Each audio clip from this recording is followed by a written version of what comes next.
think it was 1987.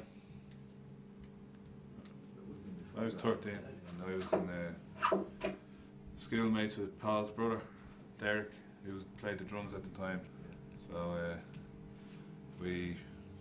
Paul just gave us a buzz, says we're doing I have a bass, Derek has a few pots and pans, we're doing a few covers. You can play guitar, can't you?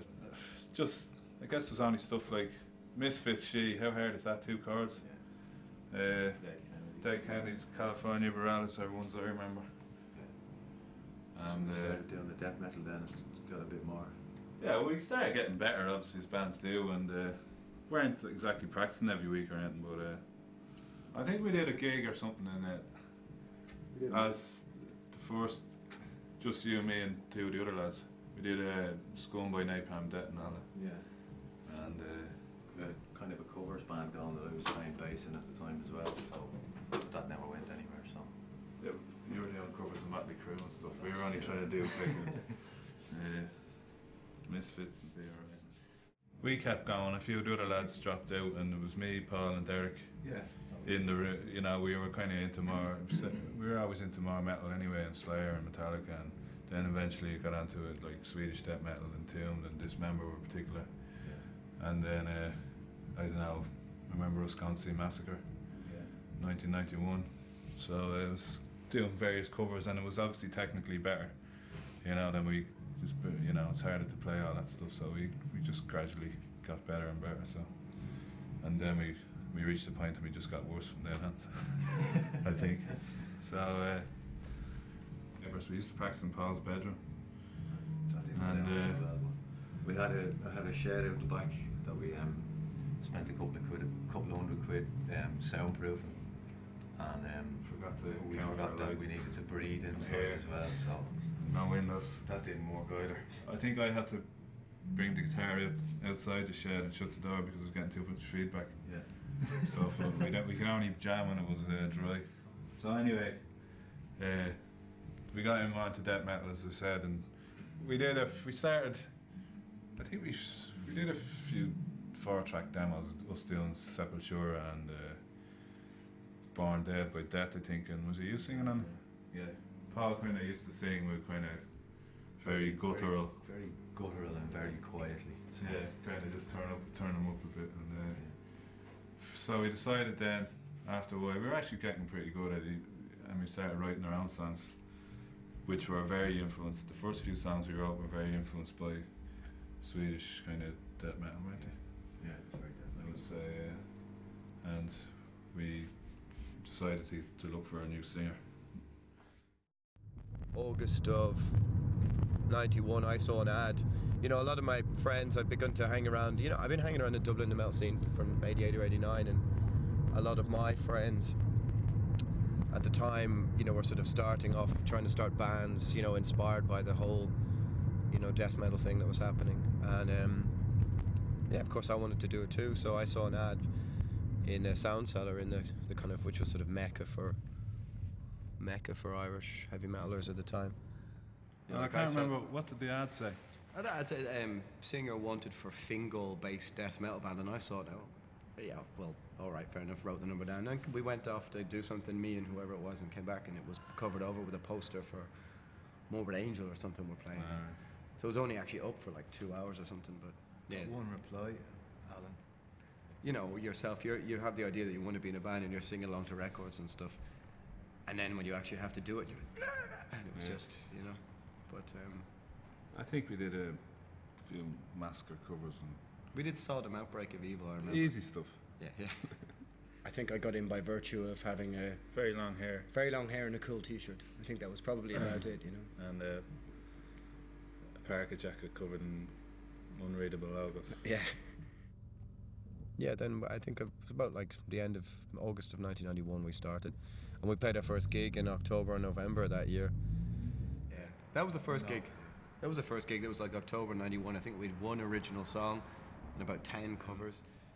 Yeah, kind of. I think that by then, like, by the time you moved into 92 or something, we kind of realised that we were had more in common with the sort of... Hang on. Where's this? We were all influenced by that sort of, that whole second wave of, you know, black death doom metal that came out in the late 80s, early 90s. And I think when I joined the band, I probably brought a bit more of the sort of underground stuff, especially the black metal stuff for like 91, 92. And we began to realise that we probably had more in common with what we wanted to do musically with black metal really than probably death metal, you know, even though the divisions were only minimal at the time. I think almost by 1991 or two, a lot of the bands in the scene had forgotten that the 80s almost existed, and that sort of set us apart because we were more influenced by 80s bands. And of course, you know, it's a bit of Sabbath and Maiden and stuff as well, so that kind of set us apart because most of the other bands were writing songs about abortion and wanting to play kind of, you know, chunky kind of death metal and stuff. And then Sabbath were a huge influence on us as well. Most of us saw them play in about 89 in Dublin, and they were the first band that we saw that sort of didn't have the studs and spikes and nails, but had the sort of pagan kind of image, and also the kind of slightly more intelligent lyrics, you know, like this was based on the Way of Word and based on sort of, I think they're really the first band to have, you could call them a pagan metal band or something like that, you know. And like their first demos and stuff are more like black metal really, but they were pretty influential. We had various different names in 91 and 92, Mortus, Yeah. Forsaken, nothing really particularly good. I think we were Forsaken for like 2 years. Yeah, Previous to that, we were all sorts of names. But it wasn't really till 92 that, well, we changed the name to Primordial at the end of 92, but it wasn't until the end of 92 that we actually had some sort of inkling of our own style.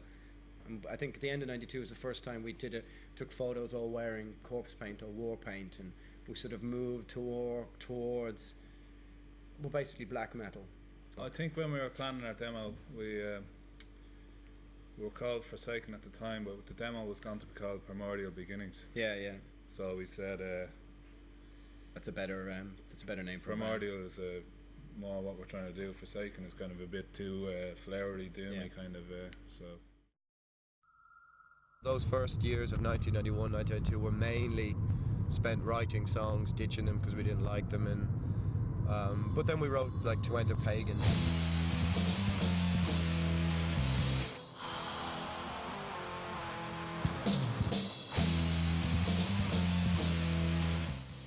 And 1992 was the first time we sort of got a handle on writing songs that we could kind of stand behind.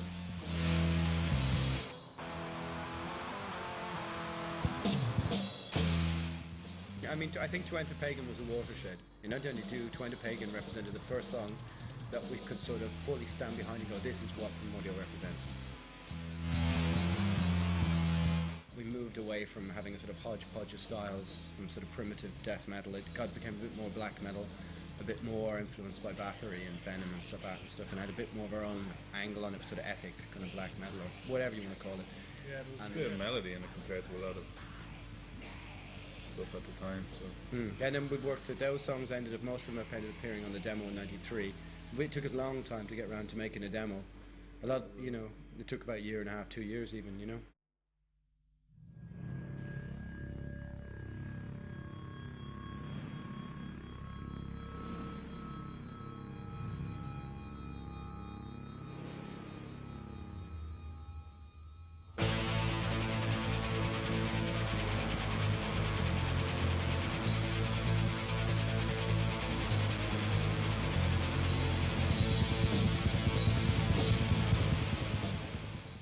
In 1993 we planned to do the demo. We did it in the summer of '93. yeah. In roughly, I'd say about 10 or 12 hours worth of one day. Going down the odd few hours every day. Yeah, we did. I think on a weekend we came out. We did it in a front room converted studio by just this guy from Scaries, and on an old half-inch reel 8-track. I think it cost us £50. Yeah, £50, and it took about maybe even less than 10 hours.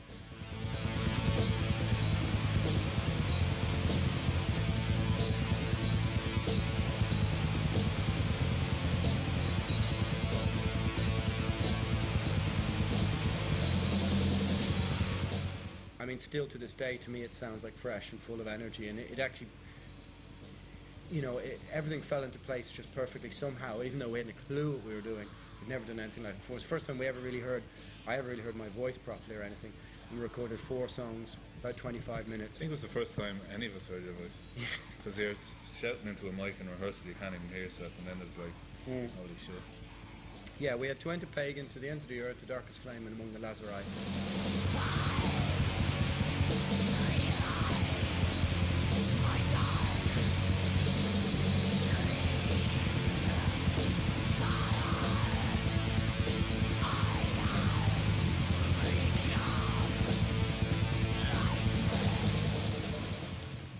I mean, we went on to sell, I don't know, 1,200 copies or something in the post, mostly one by one, and slowly but surely built up a bit of a name for ourselves, you know. Yeah, in Ireland, like, in Dublin. And we sold a lot of demos abroad as well.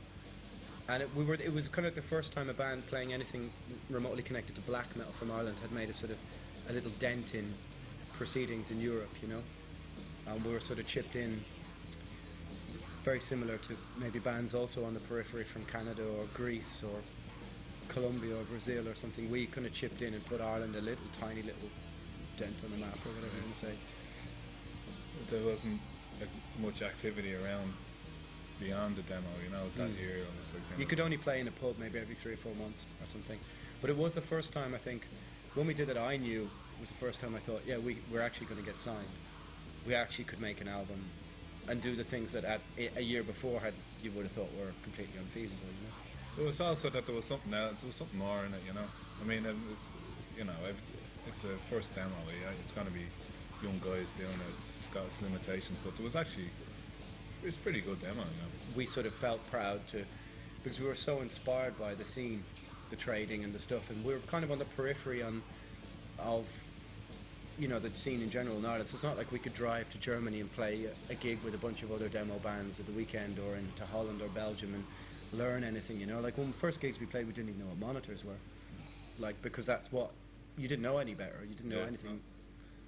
We did a few gigs around Dublin and Cork, I think, the first few years, and they all went down pretty well, like, surprisingly well. Especially Cork. I think the time we played in Nancy Spain's or something, it was like, what the fuck? Everybody's know about us. Like, we're only a little small band from Dublin. Like.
Yeah, somewhere in the middle of all that, we kind of decided, because me and Alan were kind of, Alan more so tape trading, came to a point where there was people from all over different countries were actually starting to put in a bit of a cultural influence into their songs.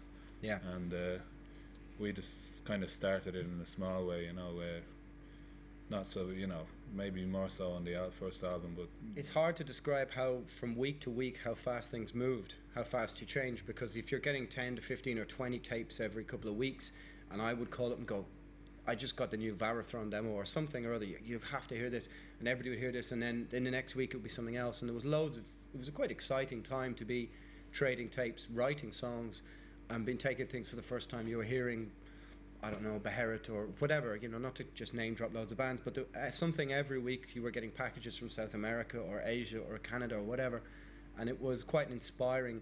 I think we just were really inspired, and we even started writing fanzine and stuff, you know. You were inspired because you wanted to create something to be a part of this wider scene, you know. The demo was out a good while.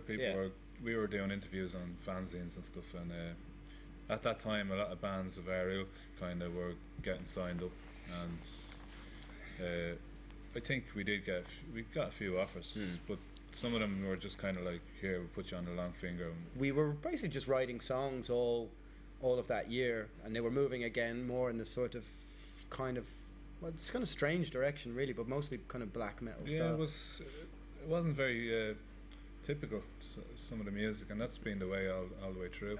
The guitar playing began to have its own particular primordial style, which you can definitely hear even still, you know, and the sort of the mix of different vocal styles and some of the sort of timings and stuff began just you can to form, you know. But yeah, 94 we signed to, we nearly signed to Candlelight, then we signed to Cacophonous.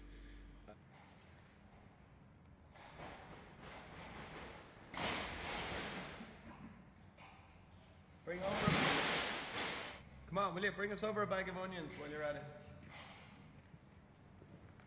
We're at about 1991. Is any beer? What? No, we drank it all. We got Cacophonous had released Cradle of Filth and Balsagoth. Yeah, but I think they started getting kind of big and signing a lot of bands around that time. They signed Gehenna and a few other bands at the same time. And we had some other offers from other labels, but we decided we'd go with Cacophonous, and then we made signed the contract, and I think it was September, October '94 we went to do Imrama. I think at that stage we were just kids, and it was just naivety. Yeah. We decided to record the demo for familiarity, or the album in the same place to record the demo with the same guy who didn't really have any experience. Yeah, I mean, and yeah, I mean, it's done in the front room, kind of after 6 p.m. because we couldn't make noise. Whereas the demo was done on an 8-track, I think we had to hire a special 16-track thing. We had 2 8-tracks connected together on a half-inch reel with no outboard effects units. All the delays and reverbs came off a guitar pedal. Yeah. We couldn't even drop in things because they couldn't figure out how to drop in vocals. I think that so everything is done in first takes. Just sounded like the demo, really. It sounded worse than the demo, to be honest. I think that basically we all bit off a bit more than we could chew, and we didn't have the experience. And rather than have somebody who knew what they were doing to guide us, we ended up nobody knew what they were doing. So we contacted the label and said it just can't work like this. So I think we had to wait until March. Was it May or March? I think it was May 1995. We could go over to Yorkshire and to Academy Studios, where Paradise Lost and My Darling Bride had been, and we managed to early '95 get like 2 days there, something to mix it, and that morning on the first day, Mags found loads of tracks were empty tracks, no compression on this thing. Ones of us talking. Yeah. Just things with like and me turning papers of lyrics and all sorts of shit. And to be honest, that it sounds as relatively good and full of energy that it does is. Yeah, well, it isn't that great now. I mean, I'm still very proud of it, but there's some funny kind of slightly naive bits, but I think they give it charm. But remember we stayed in that mad. Oh yeah, the fucking bed sit. The bed sit from hell. We just stayed in like a derelict hostel, crawling with vermin. There was fucking earth on the bed. Like it's 3rd floor up in a Georgian building. How did he get muck onto the beds? You know what I mean? What was he doing? Clay, like someone's trying to grow something. So, in the end, all this sort of mixture of naivety, hard work, and sort of boundless youthful enthusiasm or something ended up becoming Imrama.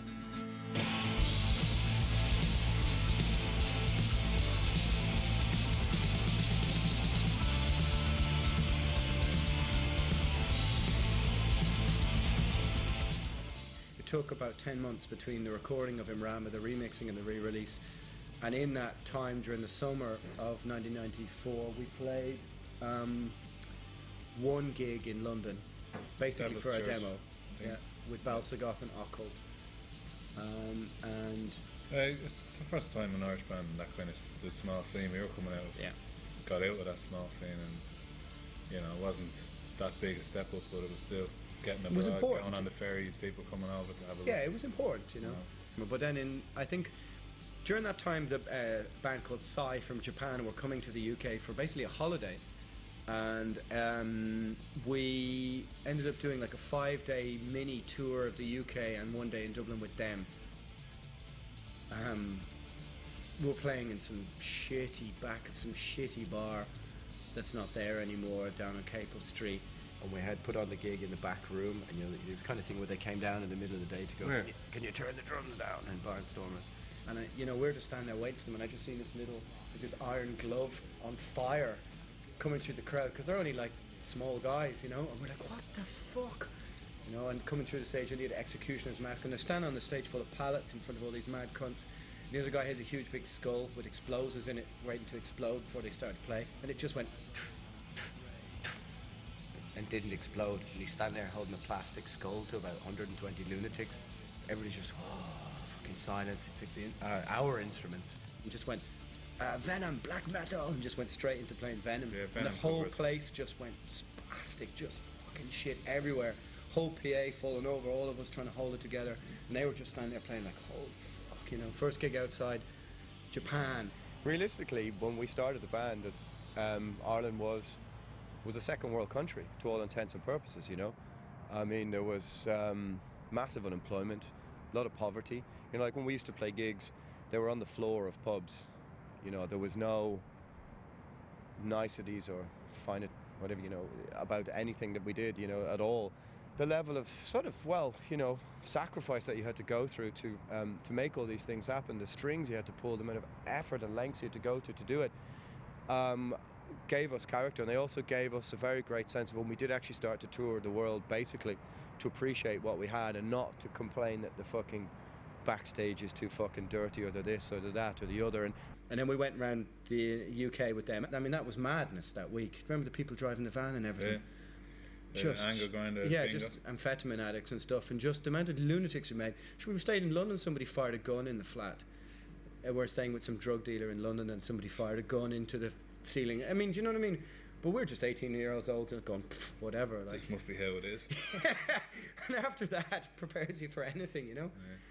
The end of '95, we played a gig with Cradle of Filth and Gorgoroth in the London Astoria, which was like fucking huge for us. We played in like this in the floor of a pub to 50 people, all of a sudden to 2,000 people, and you know, we didn't even have a stage half the size of I don't know, as big as twice this. the size of this pub. And we didn't even know how to ask for monitor. We didn't know anything. Yeah.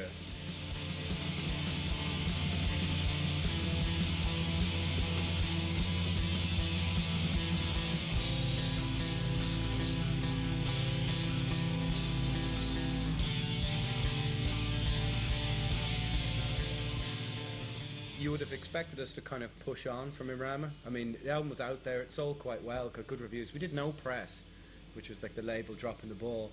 And we're offering these tours with this band and that band, and supposed to go into with Webwanzenda, then Samael, then Tearfing, and blah, blah, and all of it fell through. And I think we began to get a bit disillusioned, and also we began to really not get along very well. And you began to notice that, there were sort of divisions between us and the drummer, really. You're after having the high of kind of doing some gigs abroad, and then you come back and you sit around and we couldn't see any chartable growth. I think we're also no path there for us. Really. Also, we're young and a bit naive, and I don't know what we thought was going to happen. But everything we tried to do, also we're in difficult situations in our own lives, you know, at home and trying to study and all this kind of stuff, and we couldn't really do the kind of things other bands on the continent could do. You know, get in a van and drive across to Germany or something and play a weekend with trade gigs with, I don't know, Disaster or something, or whoever. We couldn't do that. And I remember we got offered one festival, and I think it's like it's a kind of one of the sort of seminal first ever open air festivals in southern Germany. And we were supposed to play second headline one night to In Flames, and the other night was Dissection and Gehenna. And like what you know, all those bands at that time took a step on much further than us. You know, okay, so maybe we caught up. I think it was actually just a geographical problem, really, to be honest with you. Like a lot of the scene had moved, all the focus has gone to Norway, I think, and Scandinavia at this stage, and, you know.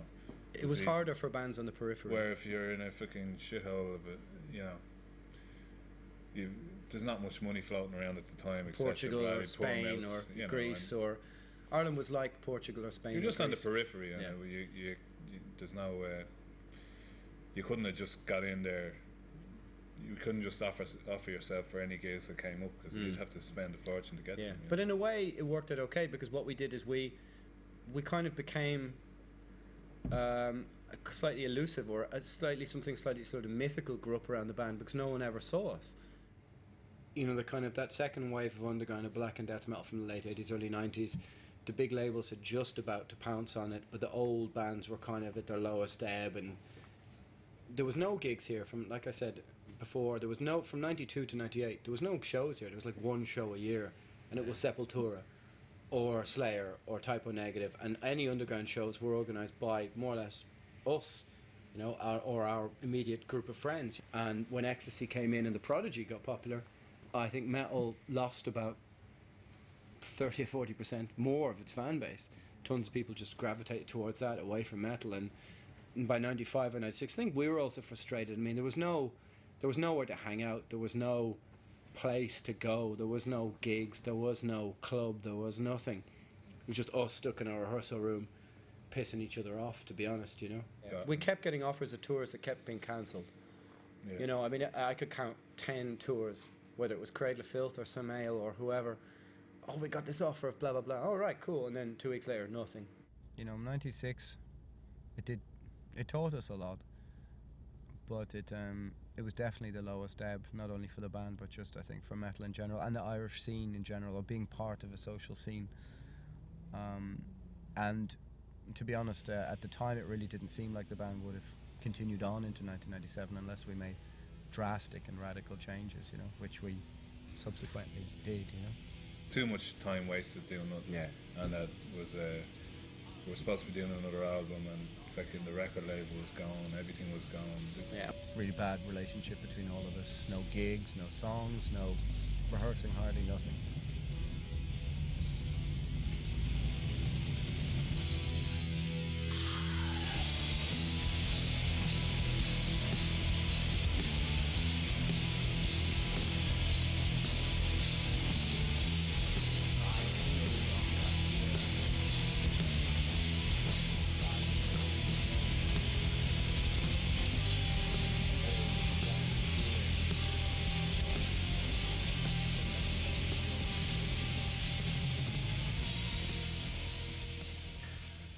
Paul and his brother had An actual fight, a big, huge fight in rehearsal in 97, was it?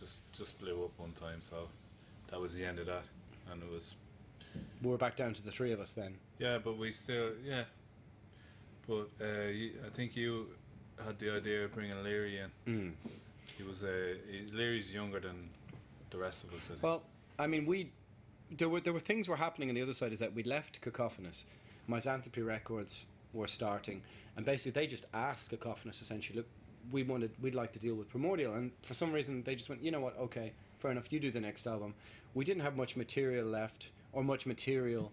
We weren't really sure where we were going with songs, but when the old drummer went, it was kind of like we were back to the three of us then, and it was a totally different dynamic. And I knew Simon, I knew Leary from 1989 or something, from secondary school, and I always knew he was a good drummer, and you know, I'd got him into the other band that he was in and stuff, and just said to him, look, do you want to have a go at doing this? And he just sort of picked up the thread. I mean, we recorded one last thing with the old drummer, which was a song for a split 10-inch with Catatonia. It's quite a collector's item now, but it felt kind of as if it was a slightly new beginning with the new label, and this was the thing that started us with them, you know. And then we played some gigs at the September and November 97 with Mayhem, their first return gigs in the UK, and we could begin to see that, you know, like we were getting our sort of enthusiasm back and a few more aspirations of what to do. I think when we signed, well, we kind of knew we were off Coffin, signed to Misanthropy. Misanthropy was a kind of burgeoning label at the time, I think. And it had a lot of the bands we were interested in. A lot of strange bands and a lot of bands left field. And we kind of nearly took that as a cue to kind of, well, let's just fucking, you know, throw in a bit of acoustic here, throw in, you know.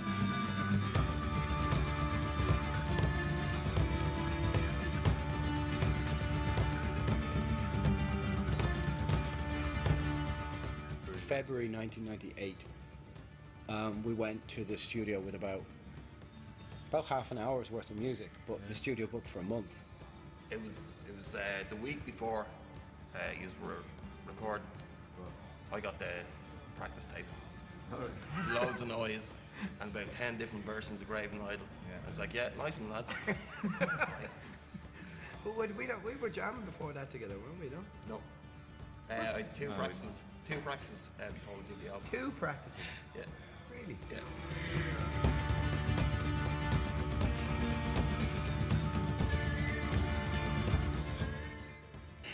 But also, I was kind of doing an acoustic side sort of project with a friend of ours called Fergal Flannery, who ended up joining the band for a year or two after Journey's End.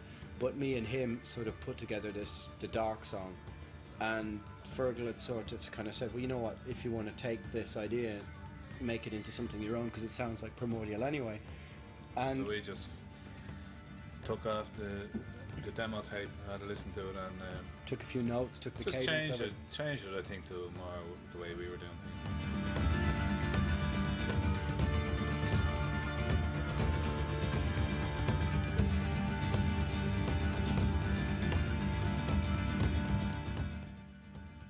The memories of that recording, it was the first time we were away properly in a proper studio, and it was an established studio.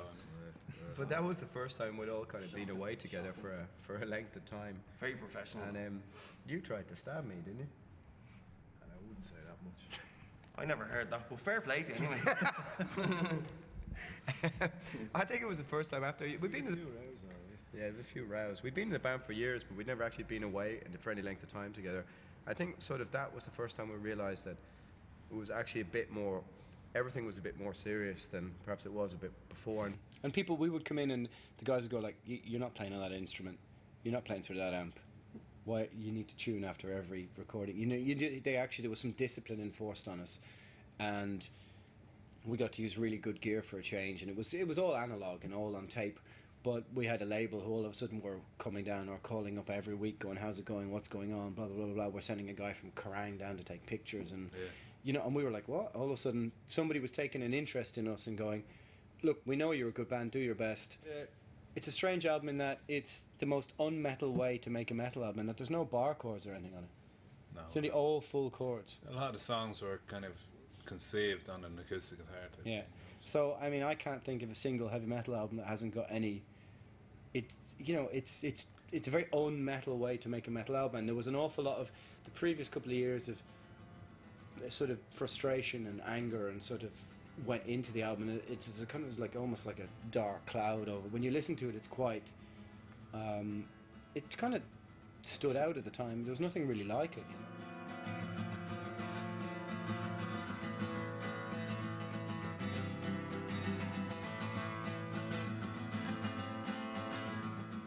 And I mean, surrounding Journey's End, there were things that made me, at least, that were a turning point for me, in that we had an album cover that was printed on the promos, this sort of image of the kind of old man, which we had settled on, that in the end we had our hand turned pretty much by blackmail, essentially by the label saying, we hate the cover, we want to change it, it'll never sell like this, we can't promote it. And of course we were young and naive going, oh, what, really? Fuck, we better change it. Whereas now, and forever after that moment, I just went, fuck you. And it really left this absolutely bitter taste for me personally, which was like, never again am I going to compromise the vision of what you want, for good or for bad. And going, this is our band, this is our vision, this is our way it is, or there's no way. And that's kind of typified the last 10 years.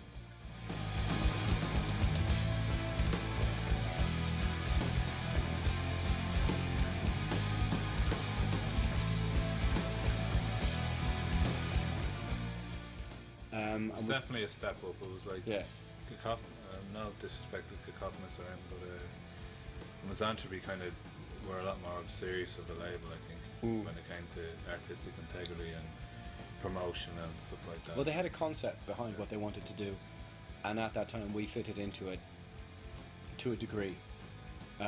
Even though in the end we found it probably a little bit constraining, but that's only because we began to see that there was another world out there. And that was the first time that you could see a sort of chartable level of growth with the band. You realised that there was actually... We played in Vacuum for the first time in '98, one of the worst gigs we ever played, but complete learning curve. None of us had heard of such a thing as a European festival with like 30,000 people at it. It was a real eye-opener. Yeah, we went. We didn't even have the right plugs, and you're playing on the same stage as Exciter and Riot and Virgin Steel and stuff, bands who are already been playing for the guts of 20 years, and you're there, and we don't even have. I mean, we really hadn't a clue. We didn't even know what to ask for the monitor engineer. We're on our way over, and everybody's chugging whiskey on the plane, and you know we hadn't a clue. Like, this isn't what you do if you're going to get up at 10 o'clock the next morning, or you know, like we're just a mess, you know. And I came back from that like, at least kind of like very disillusioned, but also kind of like, well, okay, so your first step was a fumble in the dark, but if you don't, you have to learn from it. From '98 to '99, there was a definite sense of, right, we got, you know, Misanthropy's finishing. I mean, Misanthropy Records was folding. Where are we going to go? What are we going to do? You know, we're moving into '99. We're starting to actually write new songs an awful lot quicker, an awful lot more direct kind of songs, you know. Yeah, but I think Misanthropy, the owner, just said, fuck it, I'm following this thing. Yeah, she quit while she was at the top of her game, Tiziana, and I respect her for that. Even though there were things I disagreed with around the production of Journey's End. But that was the learning curve, and it was also the time when we realised that we didn't hate each other as much as we thought we might have done. Well, hate isn't the right word, but yeah, it was in the beginning of '99. Misanthropy just finished. It's like the primordial curse, cacophonous and misanthropy, and do you know what I mean? It was like, Christ's sakes, I thought we were supposed to get album deals for like 6 albums. Come on! Back off!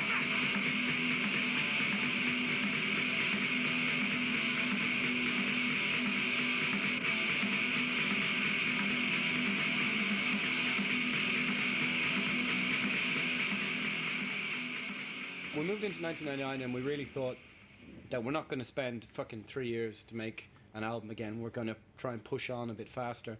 And we signed to a Dutch label who at the time seemed like they were really... In like the centre of things. Yeah, a young label, kind of just growing, very enthusiastic, with a sort of kind of pagan outlook. Yeah, I used to write to Guido years ago. That I think we sort of respected, you know. And they were actually doing the business at the time, you know. Yeah, and they had bands that, like Thirfing and they Eternus could also give us a leg onto the... I think we decided that we wanted to make more of a impact on the continent, you know what I mean? Yeah. And we'd need to, I mean, you know, we'd need to get a few gigs over there to start things off, and that's... Yeah, you know. there was nothing happening here. I mean, there was like one gig a year in Dublin. I think we played with Destroyer 666 in around the time to like 90 people or something in Dublin. You know, like, nobody was interested here. And we thought, we need somebody in the mainland, and we need to get over there and start playing. So we signed to Hammerheart Records, and almost straight away did a mini CD for them called The Burning Season. And it's sort of, for us at least, it was a kind of bit more of a statement of intent, because we were getting along better. The songs were coming out sort of faster, more direct, and they weren't as depressing as Journey's End. Or they weren't as obtuse or obscure in a way. I guess we realised that it's a sort of, there's no point all being against each other. We might as well be against everyone else. So we for the first time we ever had a sort of gang mentality in the band, which is kind of important. It sounds ridiculous to some people, but it was kind of like, this is us against everyone else. A lot of the bands in Hammerheart had a kind of pagan kind of ideals and pagan outlook, and do you know what I mean? It was nationality, and it was you know, it was something which we always had in the music, even from 92 and 93, but we felt kind of alone in a sense doing that. And we were never overt a bit, you know, about it. It was just like part of what the band was, but they were a good label, and they had a... We felt a bit like we belonged a bit there, you know. We put the Whack and Disaster behind us, and it was like we got a few gigs around Netherlands and Yeah, we did. Belgium and We did. Germany and We did 2 in '99 with Mayhem again in Holland and Belgium, and they were. how were we put with these bands? I don't know, but we stepped up, rather than coming home and going, Jesus, that was fucking shit. They were actually ended up being pretty good gigs, you know. But I Well- think that's what we realised, though, is that if you just play to your strengths and, you know, and people can tell there's an honesty and integrity about it, then you will eventually persevere against the odds or triumph against the odds. And maybe it's before that we had some doubt as to our own ability. Once that whole period with the turning of the decade came, it was very much like, you know, we just kind of went between us like, all right, Well, I remember, that's it. We I- just do our own thing, you know. I remember after recording Burning Season, it was like, this is fucking good. This is a lot better than we've done before. I know Journey's End was pretty good in its own way, but this was like, how the fuck can people not listen to this? And, you know what I mean? That's what I felt about it. Yeah.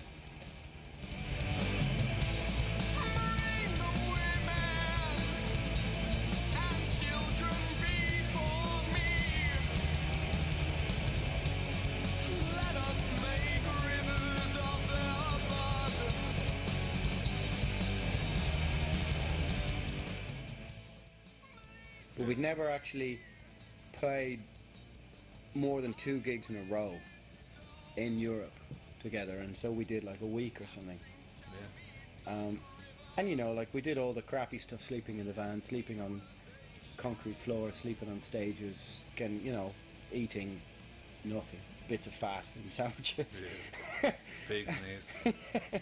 And some brilliant shows, and some with only 20 It people. was kind but of, for us, it was like, this is kind of what's it's about, you know, going to do gigs in strange places, you know, and not doing it necessarily for, you know, exposure. And it was just we've good fans down in Portugal. Let's fucking, you know, and it turned out pretty well. Like, It just said everything kind of went on from there, from that moment where you became more like a real band. You know, all of a sudden you're standing in Lisbon playing in front of 800 people, or I'll never forget the time we played in Porto, Primordial. That venue was a cool venue with all the metal ramps and all. Yeah. And it was packed to the fucking rafters that night. You're travelling to places you've never been, in the middle of nowhere, playing to 100 or 200 people, and you've made it quite. was totally worth doing. It was like, this is, you know, this is part of what being in the band is all about. Yeah, You yeah. know, it's like. Which for the previous couple of years had often been missing. Yeah, there was just some gigs on that tour that we, as a young band, we'd never forget. It's like, you know, there wasn't that many people. It was just fucking enthusiasm. And But you also, for the first time, you met sort of really people who were really, really dedicated, like were super, you know, hardcore into the band, and that was kind of like, wow, you know, people actually and from like the songs. From a perceived country that shouldn't be, you know, it wasn't UK, it wasn't Germany, it was like somewhere beyond again. It was a bit like Ireland in that respect, you know. It was peripheral country with people who felt ignored and a bit alienated from the mainstream anyway. So maybe they kind of took to us more because they thought, well, these guys are a bit like us, you know. So yeah, we recorded Spirit Dear to Flame then in February in Dublin, 2000. I think we all knew at the time when we were recording it, like, for the first time I felt like really confident, like, oh wow, we really have good songs now.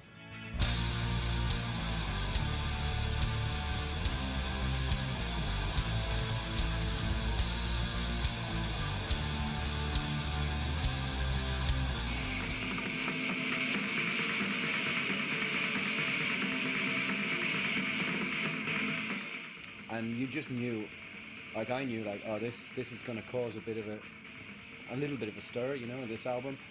And we just sort of, shortly after the recording then, I think that we went and played like 2 little small mini tours of 3 and 4 days in Holland and Belgium and Germany with Tierfing and Shadowbreed, wasn't it? Callanish Circle.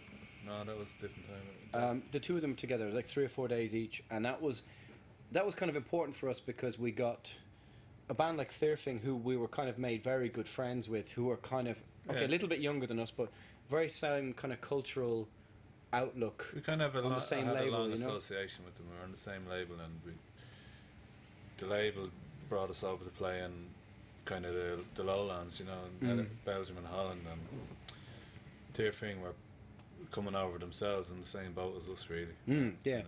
And it was really like sort of exciting time. You know, a bunch of young fellas, like it was 10 years ago, stuck together, you know, and we were treated well for the first time ever playing gigs. Like, oh, here's your rider, here's your dinner, here's your whatever. And we're like, holy fuck, you know, okay, we weren't being paid or anything. Or first time we're ever selling shirts, and we're kind of like, wow, people are actually interested in stuff. And it was just kind of like a big party for a big bunch of pagans having a bit of a party, you know, really, you know.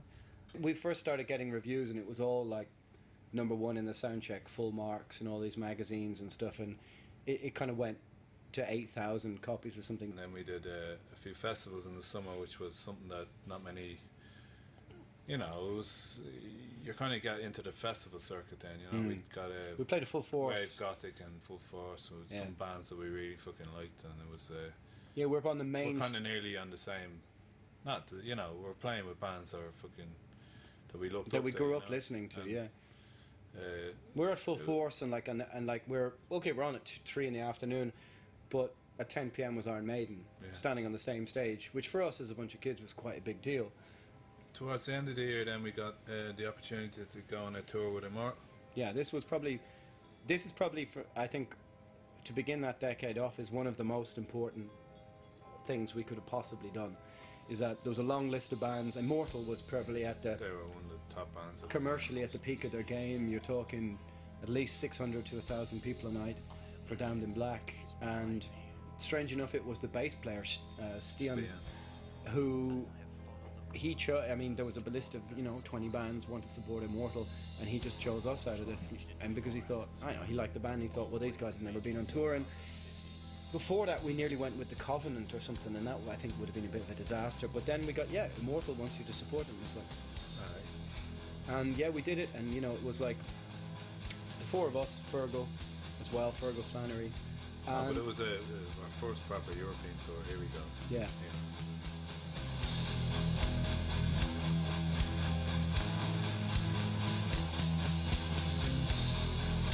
I have had women, and I fought with men. I could never turn back.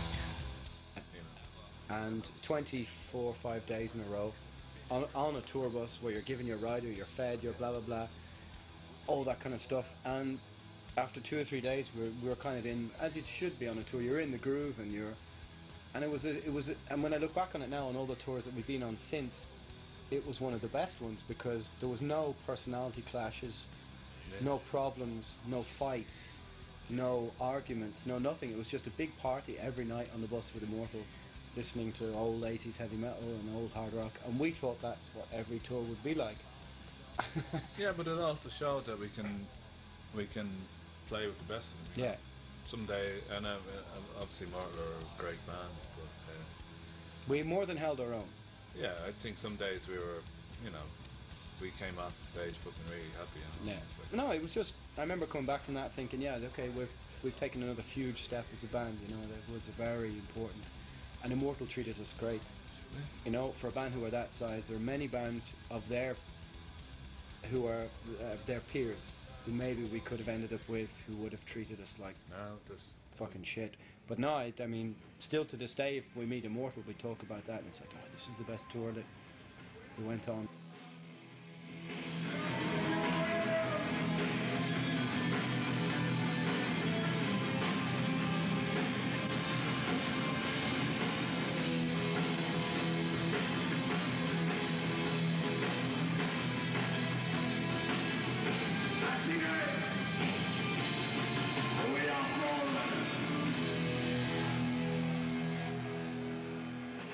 Was around May, they asked me if I'd be interested in playing guitar with them. But you'd made the Carnoon demo before that. That's it. Like when I was living in Cork, I was playing in a band called Carnoon. we released a demo called Malkuth. It was kind of similar enough style to Primordial. So, Yeah, not a you know, million miles away. And Yeah. But like I've been listening to the band since the demo days, you know, so I had a good idea of the stuff. This is You know. great. So yeah, when they asked me would I be interested, I was like, absolutely, you know. We had kind of mutual friends in Cork, Darryl Leary who does Invictus, and that's it. you know, we would have met at the gigs in Cork and stuff. Yeah, and then so I mean we knew that, but the thing is we knew the band couldn't play as a 4-piece because it just didn't have the power, and at the time, Hamheart, which had seemed to be so full of promise around 99-2000, by the beginning of 2002 when we had the studio book, was beginning to lose its way. And I'm not going to go into a big kind of They just bit off more than they could chew. not going to do a big mud flinging thing, but they bit off more than they could chew. And by the time we came round to do Storm Before Calm, we had there was something weird going on in the band, in that there was, like, this is the album that's the most overlooked of all our albums by our fans. If you look at polls or anything, it's always the one that's at the bottom of people's favourites and stuff. True. But for me, there's some really, really good songs on it. In fact, I prefer it to some of the albums that other people think are better. Yeah, me too. But we ran into a bit of a sort of artistic, I don't know, impasse or something. There wasn't much inspiration going on for the art or the general aesthetic of it. It looks the worst of all the albums. And I think part of it was a knock-on effect of not having any confidence in the label. We recorded that. Do you remember? We weren't plugging into amps and turning up amps. No, and stuff. We were plugging into a computer. Yeah, it was very. It was And the there was no big sound desk. It was the first Economy album. had changed from Yeah, being it was the analog first. to digital. It was the first album that we'd done that was actually digital, and we didn't really know how to impose our sound upon it. It's a bit too digital for my liking. I still think there's great songs, and I think those songs were done to click tracks as well. Yeah. For the Mike's first time. making me use like click tracks. Yeah. And playing to a metronome, it took all the feel Yeah, out. I think so. For me, anyway. I totally agree with you. I think that it was the first album that, and also halfway through the album, you know, there's no money had been paid by the label, and it was just really massive organisation. There There was just something wrong at that time everything. recording there. The environment. people in the band had personal problems as well, and it was just like Yeah. We just got kicked out of the host. it was a bit rushed or something. We had great ideas and we had things going on, but that was it. If we had any idea, we didn't have any time to work on what we were trying to do. We only had 15 days or something as well. Oh, and I mean, hosting of the She, Cast the Fire, there is some really, really good songs on it.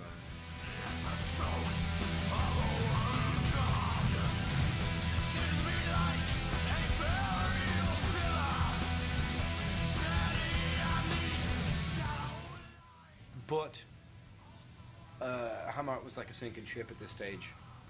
When the album came out, then it kind of just limped out. You almost knew when we were releasing it that it just wasn't going to be right because of the problems with the label. You know what I mean? We played Wacken as well. Of shows. Oh yeah, we played at Wacken, which was in the tent. Which was a huge eye opener. That was one of your first It was my first gig abroad as well with them, so it was a big jump from playing to a few hundred people in Belfast or Dublin or wherever to thousands.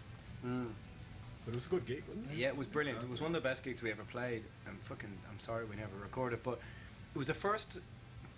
Actually, that gig is something worth talking about because it was the first gig that I noticed that there was a sense of cultural identity that people transposed onto Primordial. And that I remember the intro playing and walking out, and I could see like flags everywhere. Honestly, like 15 different flags. You remember everything from Portuguese to Galician to Swedish to Danish to everybody had brought their flags to this Primordial gig, and it wasn't a display of aggressive nationalism or something. It was almost like a kind of this is everyone in the tent against everything out there, and it was really strange. You know, like you could see Southern Cross Australian flags and of course Irish flags and everything, and there was this sort of. It was very strange. It was like the first time I realised that the band is almost like anti-heroes. We're kind of against the grain of the mainstream, and I was looking at, we were singing the songs, I could just see all these people who had obviously, they'd gone, right, Primordial is playing, let's fucking go, we'll bring the flag, we'll show this, that, the other, and it was, and it wasn't a negative, aggressive thing, it was a really positive atmosphere, and it was really interesting just to observe, you know, if you remember that, do you? Yeah, absolutely, yeah.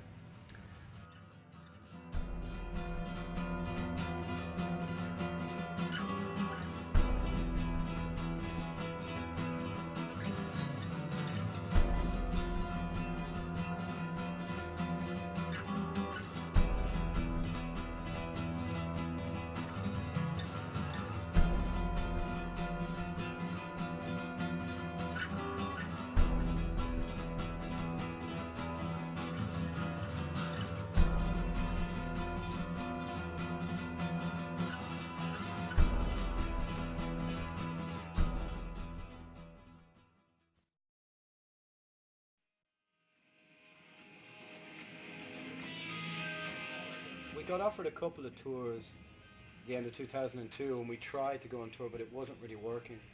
And then we got an offer to go with Rotting Christ in January 2003. That was your first. That was my first tour with the band. It was a good tour. We had Steve Hughes playing the drums. At that, for some reason, Some of the gigs. was in Slaughter Load and Mortal Sin. And Jerry Adam- Clint's the sixth member of the band. Yeah. Started playing That's it. true, yeah. Jerry He Clint's plays a in lot. that. So him and Steve Hughes helped us out on this tour a bit.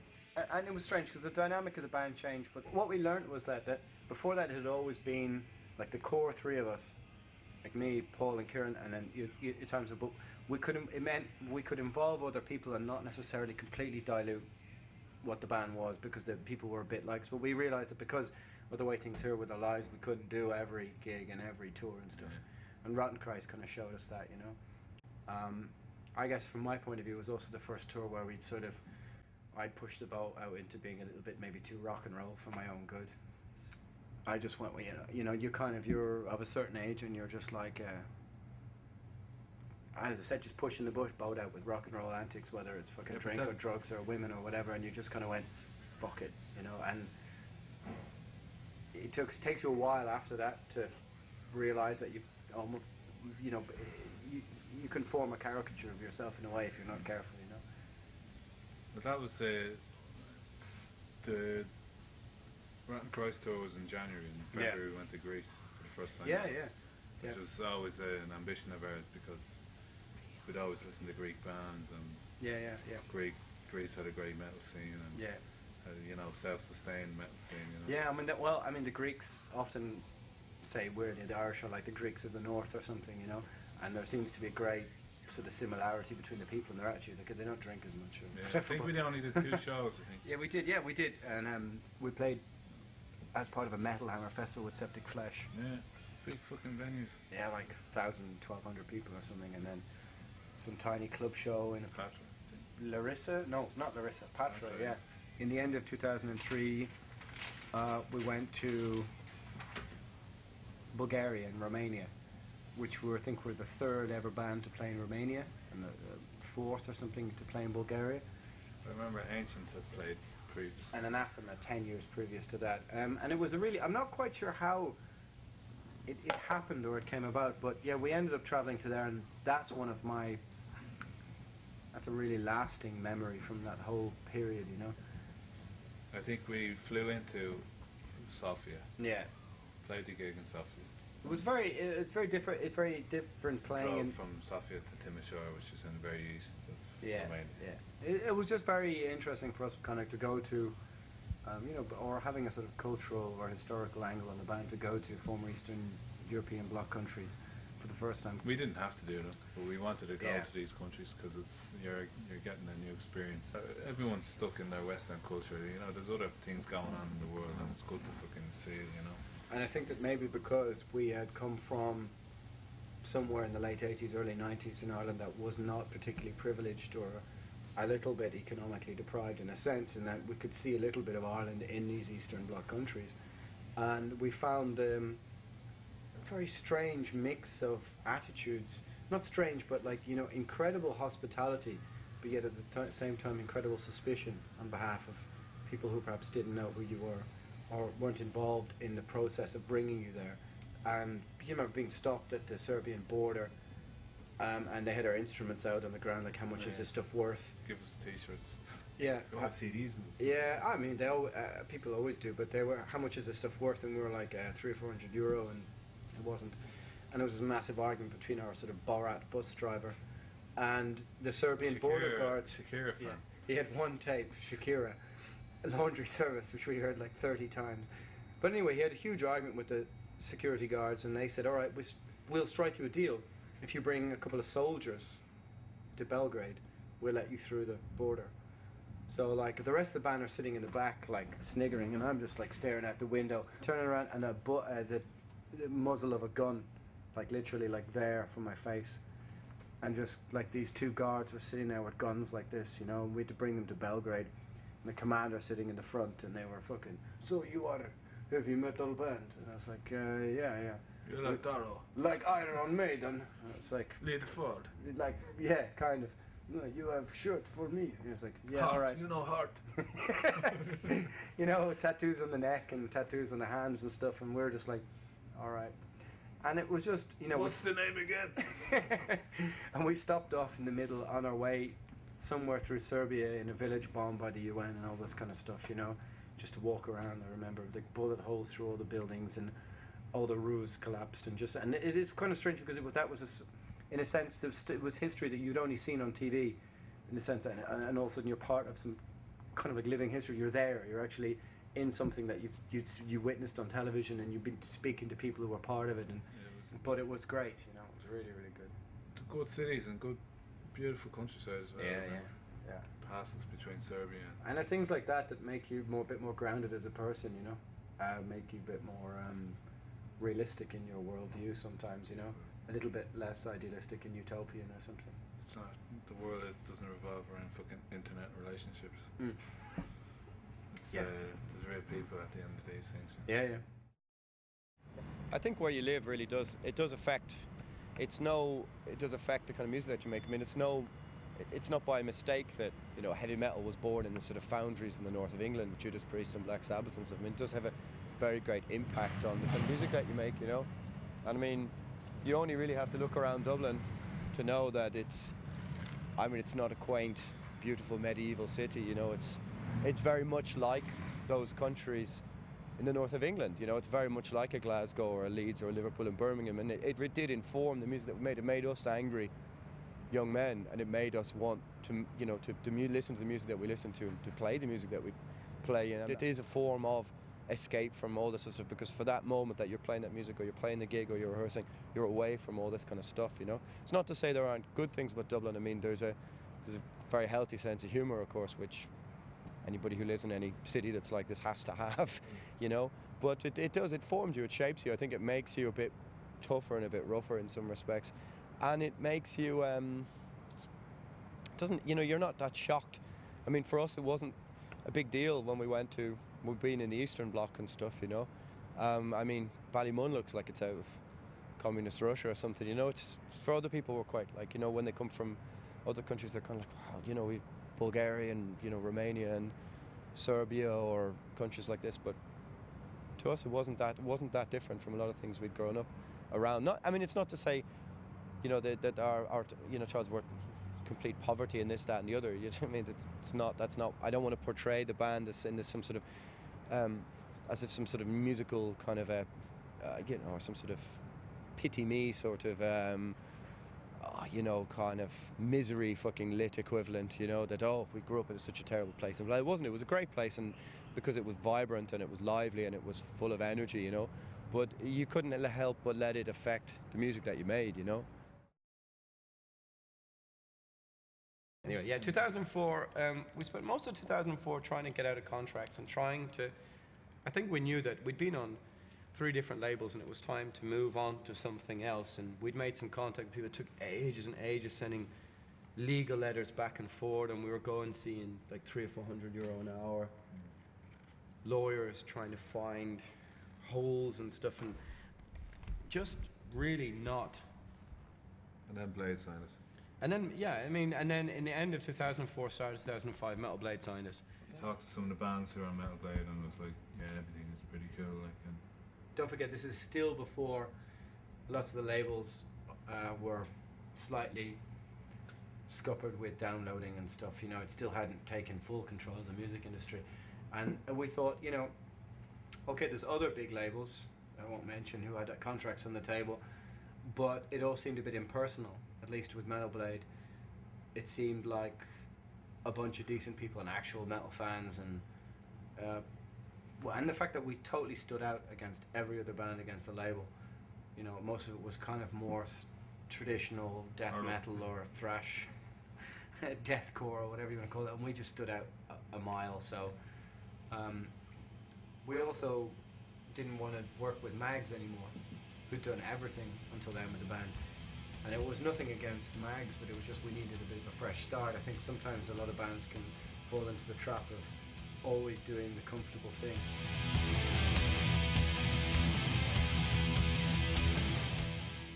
we So said, fuck it, Alan, I think you got in contact with Billy Anderson. Yeah, we had a mutual friend. This guy had done Brutal Truth, Neurosis, and Sleep. yeah, and most impressively Surrounded by Thieves by Iron Fire, which was a really impressive sounding album.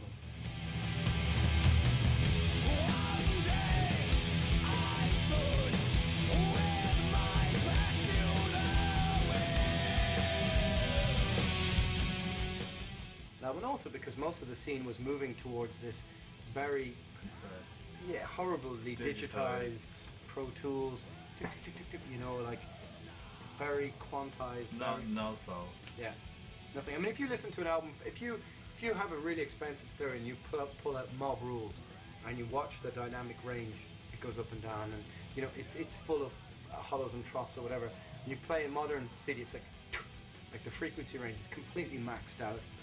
It's all iPod generation, you know, mid-range crunch, and there's no. To be honest with you, I'd rather something that sounded shit that had character than sounded average and had no soul.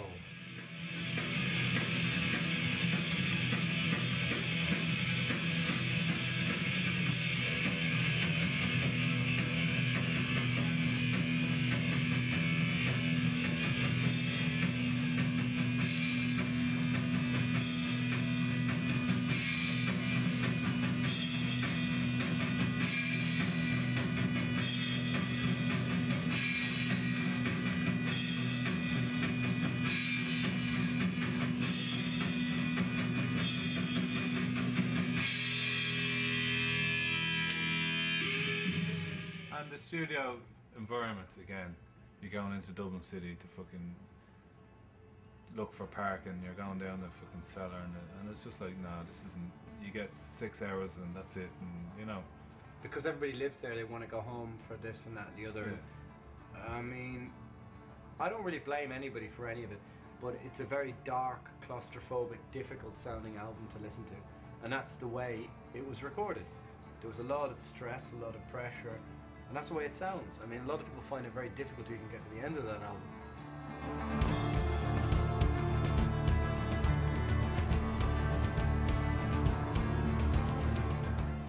But in a way it was good because it was our statement against everything else at the time. I mean, the cover is bleak, grim, black, you know, this very monotonal looking album cover. It doesn't look like anything else at the time, it doesn't sound like anything else at the time.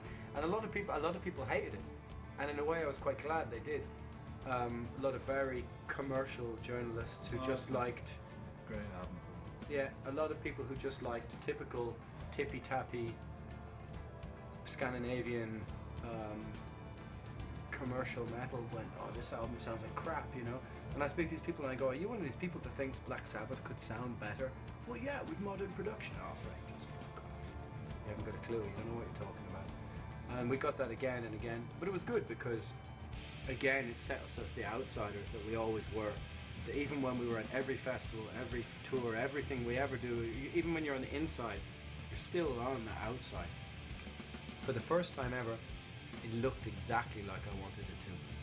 The artwork, the execution, the digipack looks exactly in every way like I had envisaged it should do. And that was a sort of triumph in itself. On a major label, you've made an album that it not only sounds this fucked, but it's this dark looking, this gloomy. And it was a real, you know what I mean? Like I think the everyone whole, was happy with that. yeah, the whole inlay, everything looks exactly like we want. Well, it was the first time that I think in 15 years really that anybody else had written a song for it. And it was the first time that hadn't been only Paul and Kieran writing a song. So it's the first time. Yeah, You'd written some some stuff. contributing stuff to it. So yeah, we tried out a few riffs that I had. Took your time. Took my time, yeah. But you know, that was what, 2004. I'd been in the band 3 years then, so I had a good idea what would work with the band, you know, from what I had. So we tried out a few riffs, and I think the best part of 2 songs we got Tragedy's Birth and End of All Times were riffs I'd written. They were very easily to slip into a Primordial type thing, you know what I mean? I think the thing is that with Gathering Wilderness, we stepped outside our comfort zone. It's an odd album. And the first time, at least, I'd ever felt like that I didn't want to do it anymore. first time ever in all the years I was in the band, I had to do an interview for the bonus disc, and I was super enthusiastic halfway through the recording, and then when it was finished I was just like, fuck this, it sounds like shit, I hate this.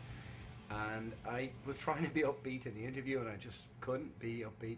No, it's just I think a conscious decision after the last couple of albums to try something new, and you always have to kind of try and challenge yourself, or else sometimes it kind of gets a bit stagnant. And it took me about a month of living with the album to actually come back and go, actually, you know what? There is something as an overall feel. You know, despite the fact that we'd made a very uncommercial album in a commercial setting, we were beginning to headline festivals, or playing last at small festivals, or headline our own small tours, and we realised that we could play abroad and bring a couple of hundred people every time, and we're getting a bit of a reputation live as being something a bit different or whatever, you know. It was something very different to what was going on. If you were going to a festival, you go, well, you know, there's 80 bands playing here today, Primordial, or, you know, there's something different, you know what I mean? That's what I felt. Anyway. Yeah. You know, you weren't going for the same sound as everyone else, and you were trying something different. In the next couple of years, that, say, people at festivals went to almost like a social wedge of resistance, who went to go, you see that band? That's the reason why the band on your t-shirt is shit, because they mean what they say, and this means nothing. Because everything in metal in the 2000s just became a commercial slew of plastic, vacuous, hollow, meaningless rubbish outside of the underground. But yet we weren't underground. I mean, that and To The Nameless Dead hauled us up out of the underground, kind of into, like, sort of shuddering into, you know, shining light of the mainstream. Like, oh fuck, we're on the main stages of big festivals, but we're still playing the same uncommercial music. And to me, that's the best part of being in a band like this. It's not fucking. It's not a business. It's not calculated. It's actually slightly punk attitude in that sense, but you know. To me, yeah, it's exactly that. To me, it's the original genesis of the blueprint of what heavy metal should be. It's that get up, have a go. I think it's a very Irish thing as well. Yeah, the remainder of 2005 was really played out with just still the sort of hangover from Gathering Wilderness, and just the sort of fallout from that, and just trying to figure out who we're going to go on tour with, you know. That's the constant problem with us. It's like you just think you're getting quite successful or whatever, and you just can't do all the gigs you're offered. We could be a full-time band, but yeah. it's full-time band making a bad living. It's the first time we'd ever been to America, and it was, at least for me, it was a really big, again, a bit like going to Bulgaria and Hungary in that sense, or to some of the Eastern Bloc countries or something before. It was a big eye-opener because it was something completely different, and any preconceptions you might have about America were, even in 2 or 3 days, blown out of the water, and mostly by the fact that the people were relentlessly positive, you know, so encouraging.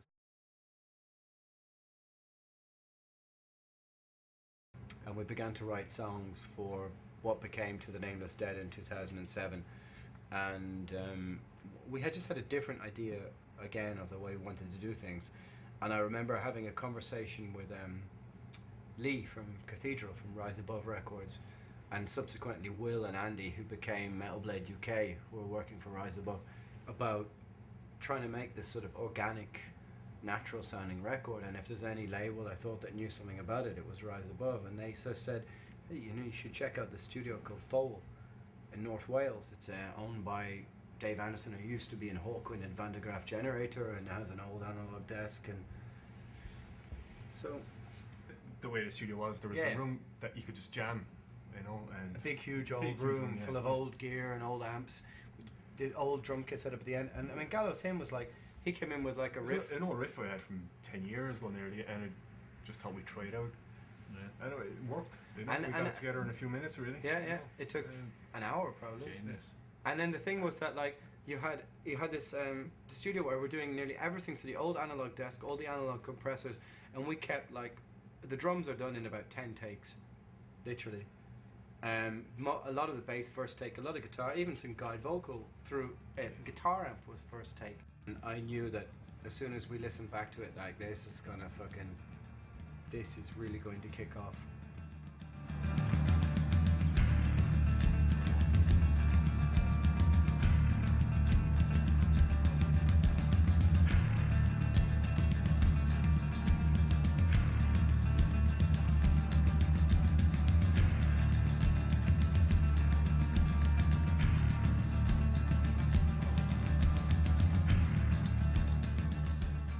No, that was a major change, especially recording in Foal. Yeah, and yeah. Being We went in to the middle of Foal. nowhere and just no distractions. Yeah. And especially for me And as it- well, recording on like a 1960s drum kit.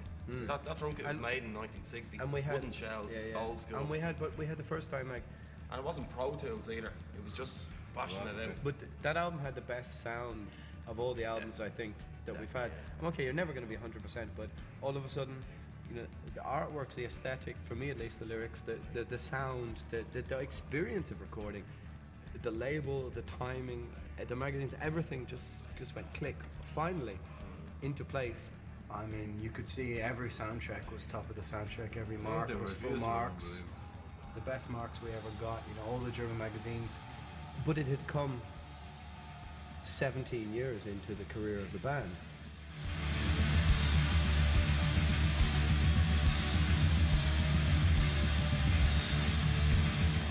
That sort of blitzkrieg of huge festivals, and I mean, we did like 20 or 25 festivals.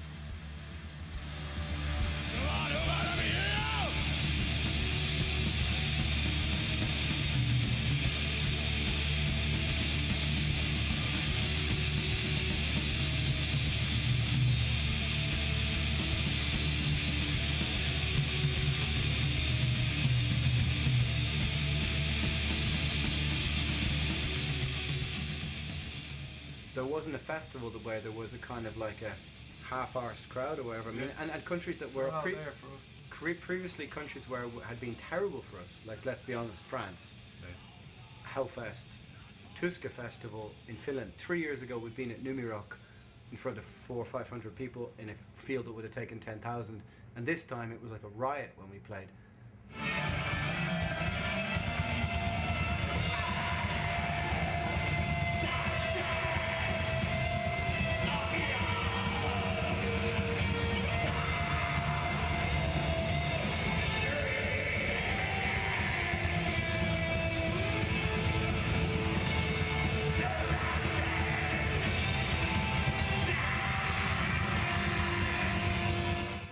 Even only 6 or 7 years previously, when we played in Dublin, we'd only ever pulled 200 people. And I mean, as I mentioned earlier, we played a gig in 2000 with Destroyer 666 in front of 90 people.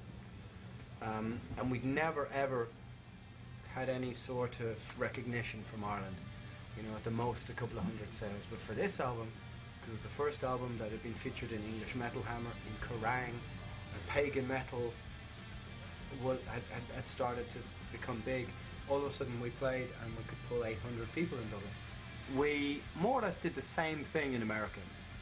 We went with Corpiclani, Moonsorrow again, our good friends, and Swashbuckle, Blackguard, and we did a 25-day tour of America, and that was a real eye-opening experience, and thankfully one of the most positive environments, the most positive things that I can remember. Well, look, One it's a off new- in the 20 years of the band, you know.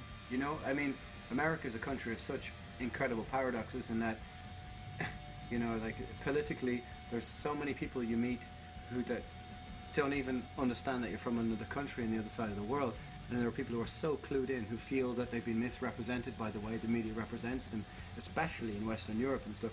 And the first thing they do is apologise for like a list of 20 things that their country has done over the last 5 years, you know. But at the same time, we met so many people who've been waiting nearly 20 years to see us. I mean, they've been waiting for an Irish band to come through because that was their ancestry, that was their heritage, and they wanted to talk to you about the Coffin Ships and about the famine and about all this kind of stuff, and it gave me a shot in the arm. It gave me an absolute shot in the arm. I actually can't say enough good things about being in America, you know. Canada was great. You know, there were shows that were non-drinking shows, and you know, like all ages shows, and they were the most incredibly enthusiastic shows I've ever seen. For a bunch of teetotalers, it was unbelievable. The first show we played was Toronto, and it was like over 1,000 people. Yeah, and it was like Montreal, holy over fuck. 1,000 people. Where are all these people coming from? Without, you know, can't keep exploring the same superlatives all the time, but it was just a sort of general air of positivity that surrounded the fact that you were bringing a bit of your culture to that country that should have incredible Irish origins that you should be able to explore. And you found it day in and day out that people They knew about it. Yeah, they knew about it. They wanted to talk about it. They wanted to meet us. They wanted to.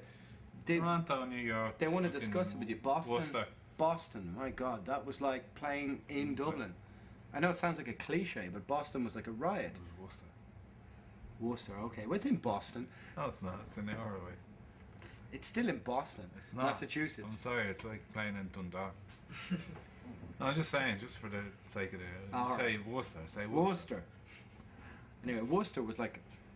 Or they probably say Worcester, though, don't they? No, Worcester. Worcester was like a riot, though, in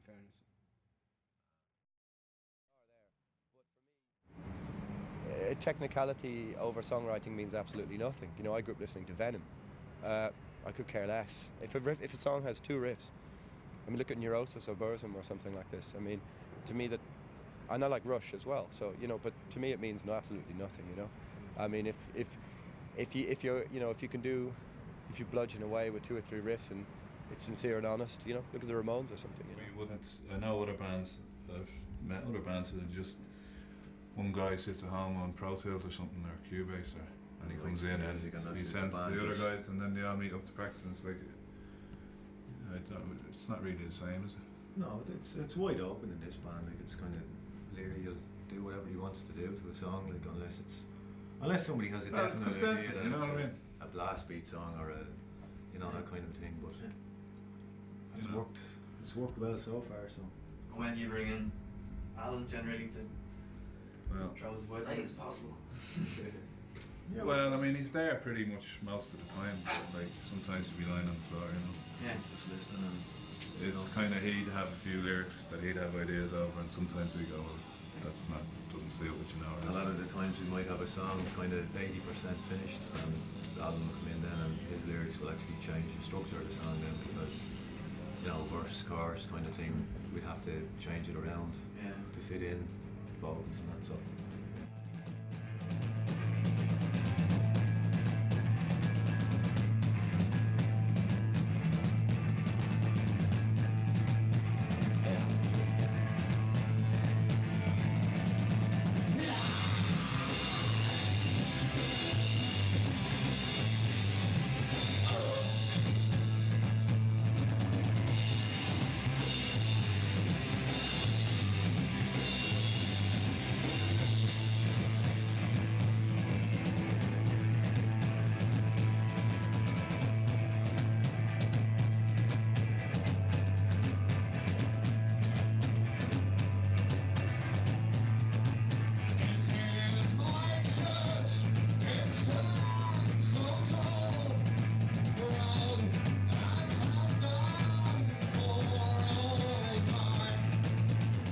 See, what I was thinking was, right, you have the big heavy metal end that like goes.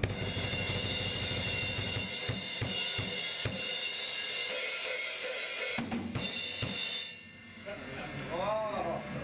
See? That's where the pyros go off. Do-do-do-do. Did you organise the pyros? That was your job after all. What? Actually, it's fair.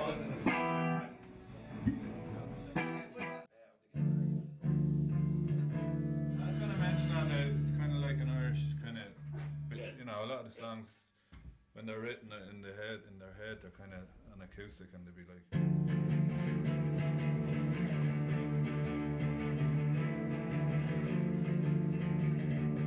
They always have that kind of timing. They've kind of got a drawn a note throughout them all, you know, that kind of thing that I kind of get it from hearing the Uilleann pipe drone would be going through the whole song, and it kind of gives the song a slightly bigger feel to it.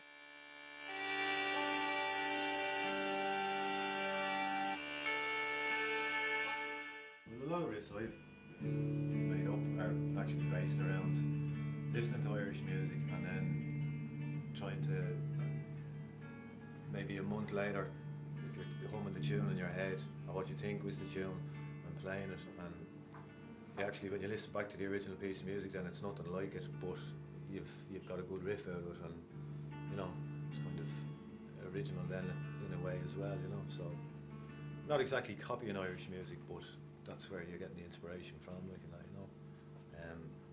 You wouldn't be listening to much. Personally, I don't listen to much. I don't know, modern pagan black metal bands, whatever. It's kind of, you have the few that you listen to at the start, and that was. I follow one or two bands all the way through, or whatever. But a lot of the stuff I listen at home is like different altogether. Trying to get battery and Irish music mixed together. You know, kind of epic battery and Irish music.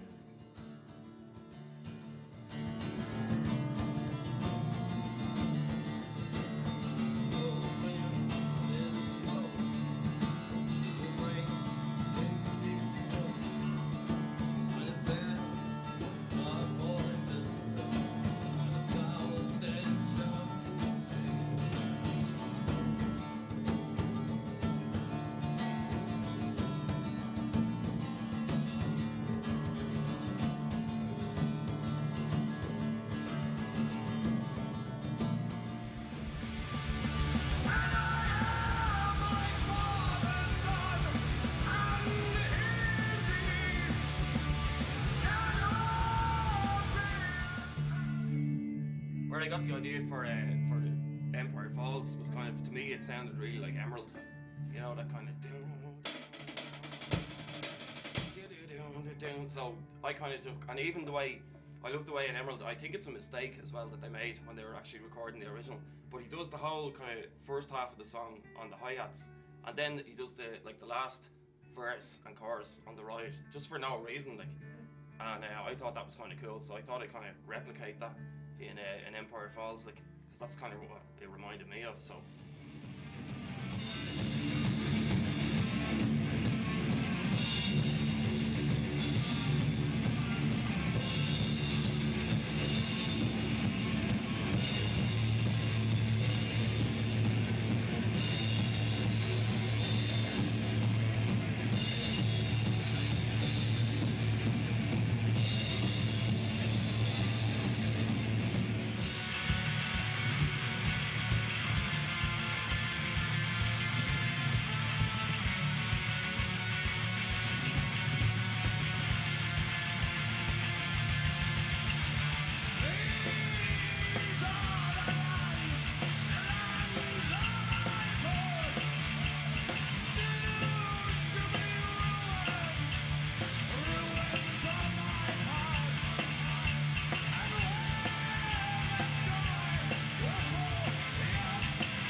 I think one of the things that we were very conscious of is that when we started the band is that we didn't want to go down the swords and sorcery route, you know, or whatever you want to call it.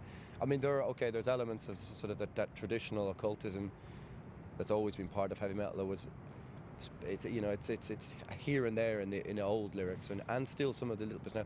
Most heavy metal is rooted in fantasy, you know. It's romanticized, it's fantastical, etc. What we wanted to do was to take some inspiration from our culture and our history, but without it being a history lecture or a history lesson, but without it being romantic, not romanticizing the past. Like, you know, here's a mythical warrior who did a heroic deed 2,500 years ago, who probably didn't really exist for some sort of mythical race of people and the this, that, and the other. I never wanted to do that. When if we have some stuff which has elements of mythology or folklore in it, it's to have some sort of purchase in the modern day, you know.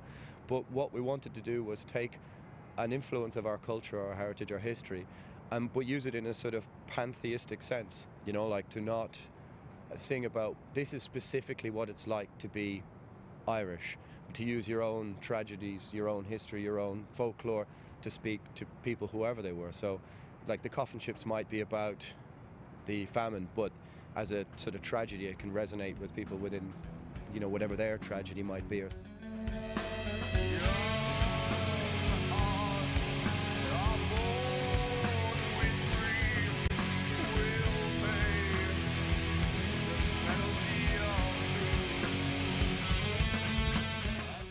I mean, people have a very good problem with that because they expect metal bands to sing about these sort of fantastical things. And what you really want to do is to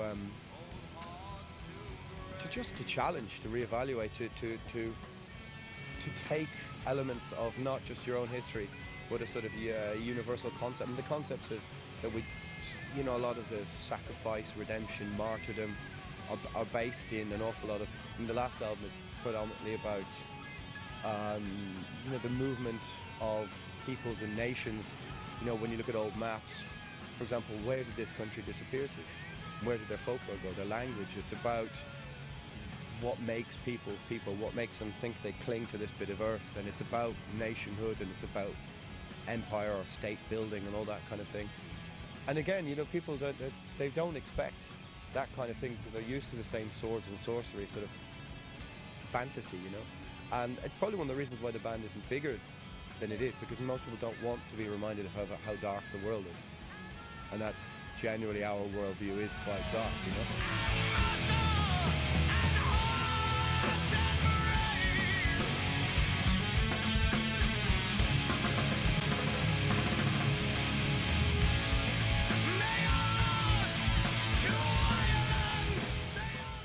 Yeah, so the lads will come in with a riff or whatever, or like a lot of a song written, and a lot of it will be in kind of 6/8 or triplets or whatever. So what I'd start off kind of doing is listening to the kind of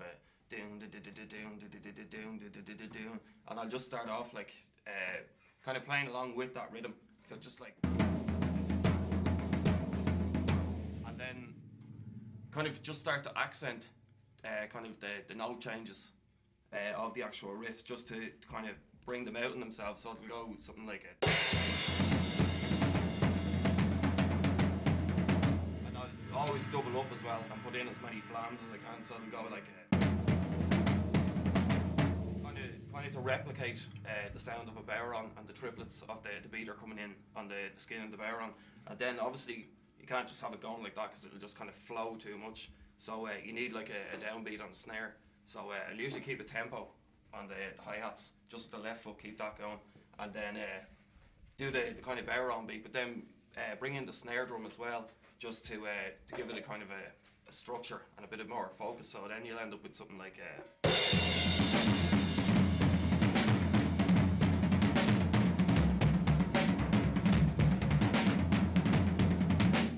something like that. But then you see, that can, if you play too much on the toms, it can sound, I think, a bit too kind of dead. So what I'm going to try and do is, I suppose, on the next album, what I'll probably try and do is like play the actual drum beat, and I tried this in Ron Burns, I think it worked really well, is to play the kind of bowron beat on the toms on the full kit, but then bring it in as an actual beat. So like, one of the examples I'd use is the thing that we're working on at the moment. So it'll start off the bowron beat, and then it'll bring it in full on when all the instruments come in, distortion kicks in, and then for the verses, to kind of bring it back down again, switch the hi-hats. So it'd look something like this. If I just played it on my own on the kit, it'd be like a...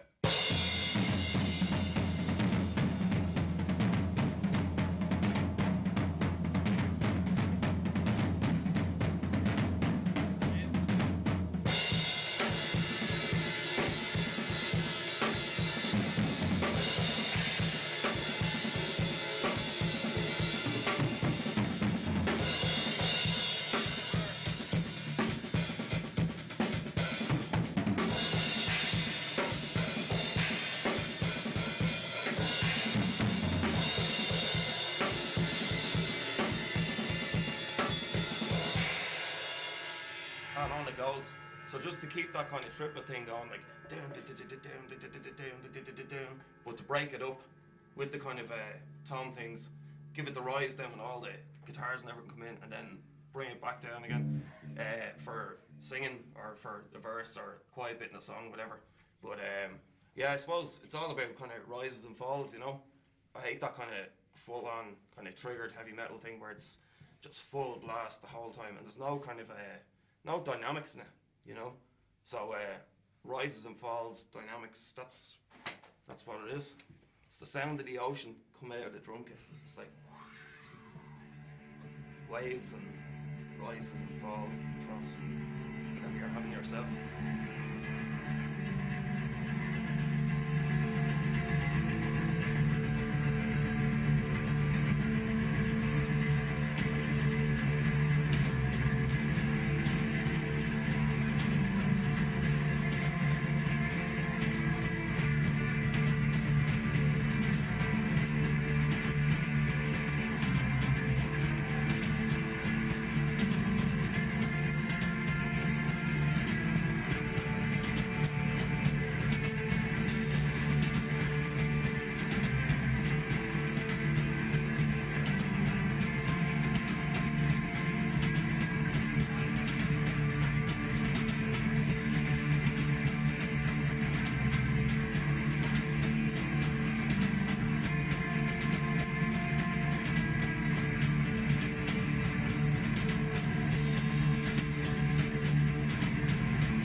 sometimes it's as glorious to meet people who hate you as love you. I'm When you're glad you friends- hated it. I'm fucking so glad you hated this, because when you grow up, you'll understand.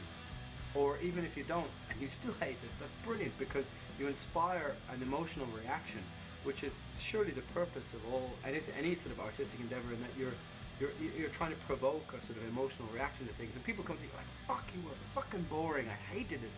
Brilliant, great. I love the fact that you hated it. Brilliant.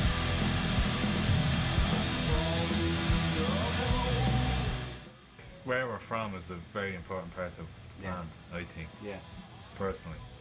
So I mean, I wouldn't give a fuck if we never did another gig again, as long as we were honest to ourselves. We did Well, where we're from has shaped us absolutely completely. I mean, we have an Irish mentality and an island mentality, the mentality of a country that is on the periphery in a sense of the scene.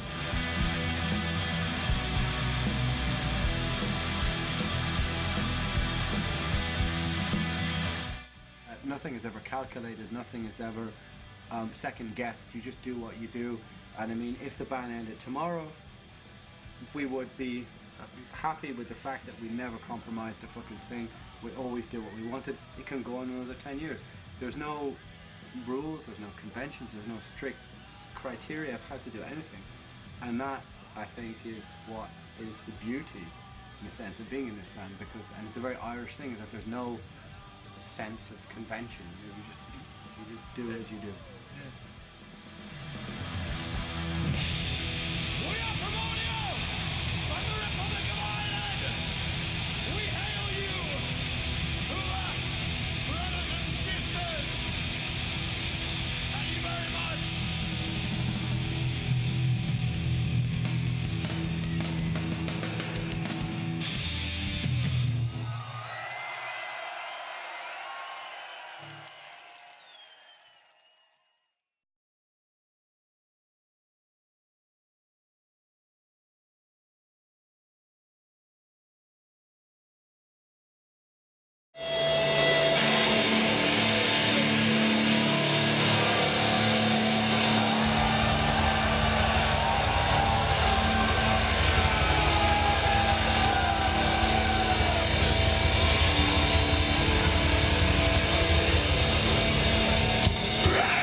Ragnarok, are you alright? We are Primordial from the Republic of Ireland. Are you ready? We are with you. We hope you are with us. This is from the new album. It's called Gallows Hymn.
It's from an album called Storm Before Calm. On some shitty fucking Dutch label.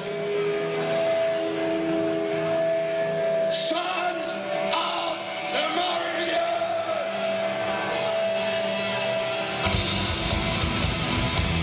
Let me see you bring your fucking head!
ready, my friends?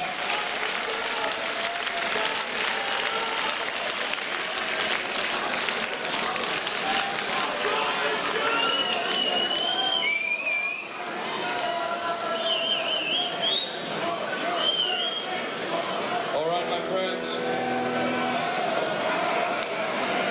Wherever you are from, whatever country, whatever city, whatever town, your freedoms are being taken from you. Your history is being rewritten and your culture is being sold. And surely this is a reaction against all this. Is it? I hope so, my friends.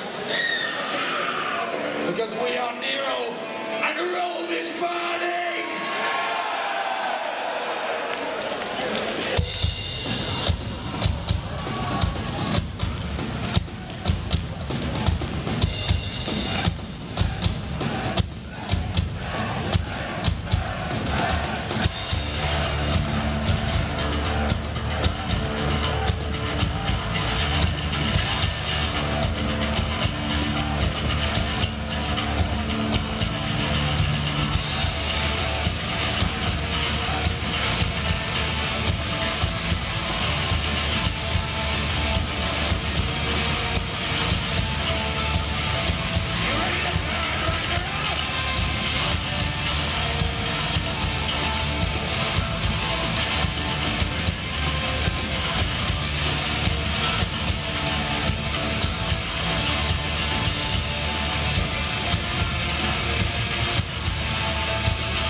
when the Irish set out to find a new life from the famine, the ships on which they sailed in search of a new life were called the Coffin Ships.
for coming out.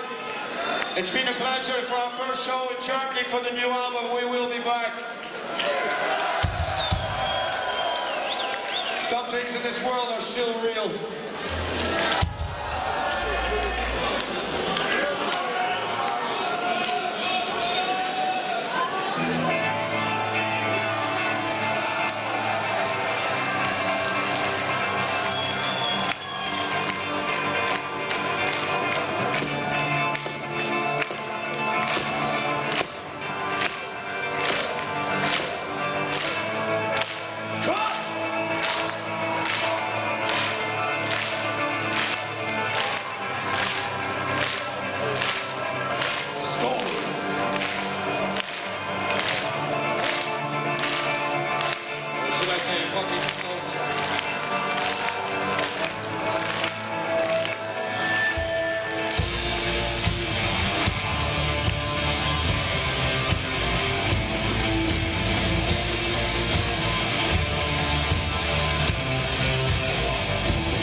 song from my album called The Gathering Wilderness. It's about a great famine that happened in Ireland about 150 years ago. Many million people died. Many people emigrated to seek a new life. And the ships on which they sailed to America were called the Coffin Ships.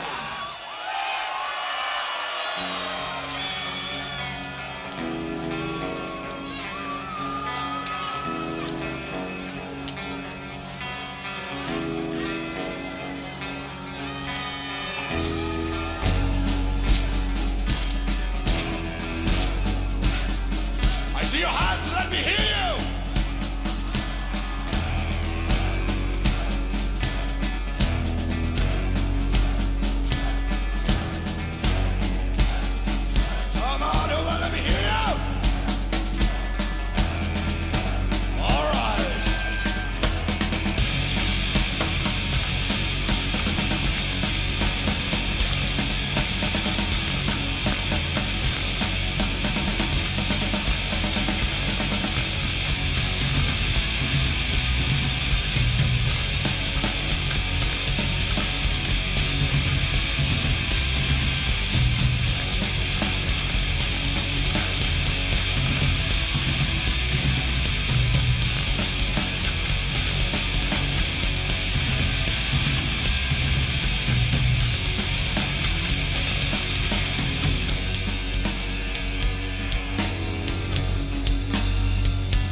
Thank you very much, my friends.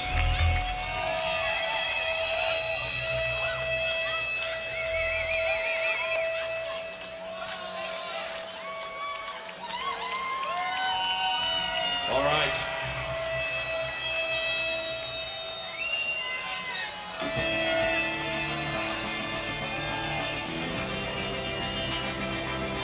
Hoorah! Are you with us? Are you with us? Let me hear your fucking battle cry. What? This is called Gods to the Godless. Do not live your life on your knees.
GRASPOP, good afternoon.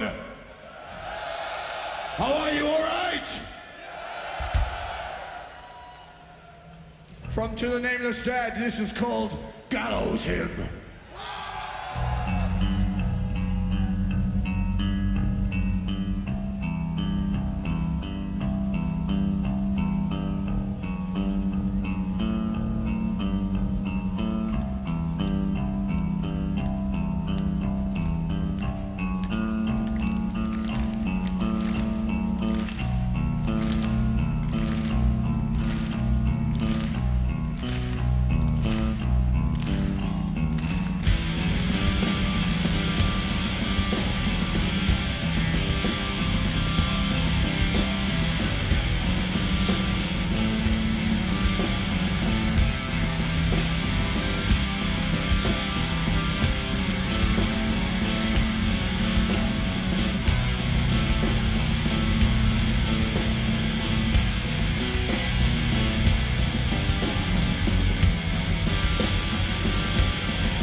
Thank you, my friends.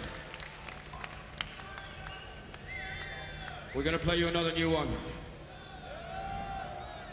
Whoever you are, wherever you may be from, your history is being rewritten, your culture is being sold, and your liberties taken. We are Nero and Rome is burning. GRASPOP, raise your hands for me. Come on.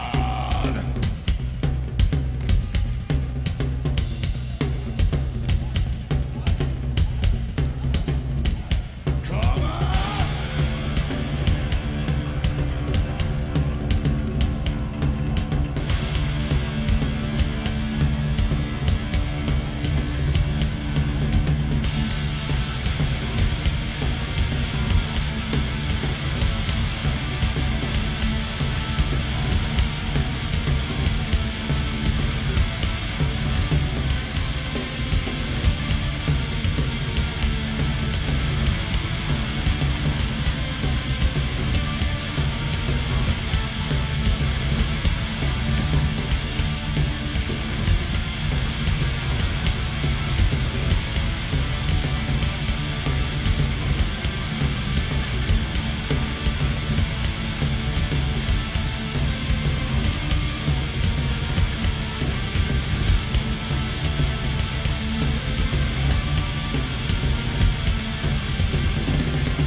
I can see your hands, let me hear your voices. I.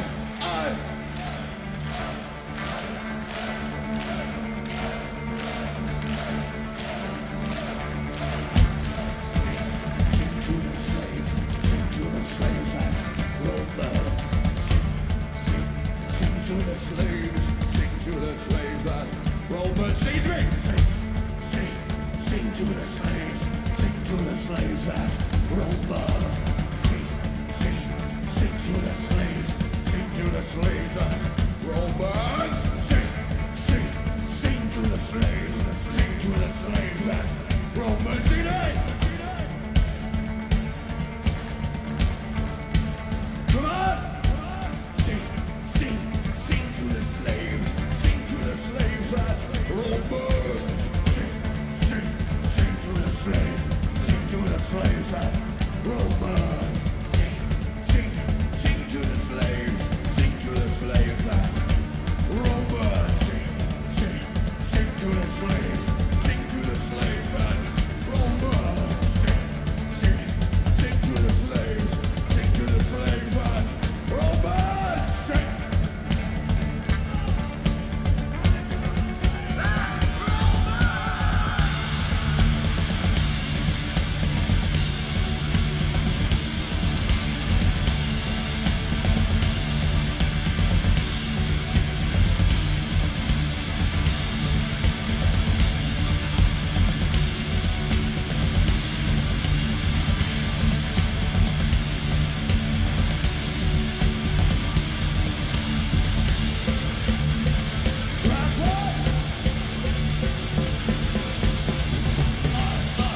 Are you my friends? Heathen Tribes!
Primordial from the Republic of Ireland.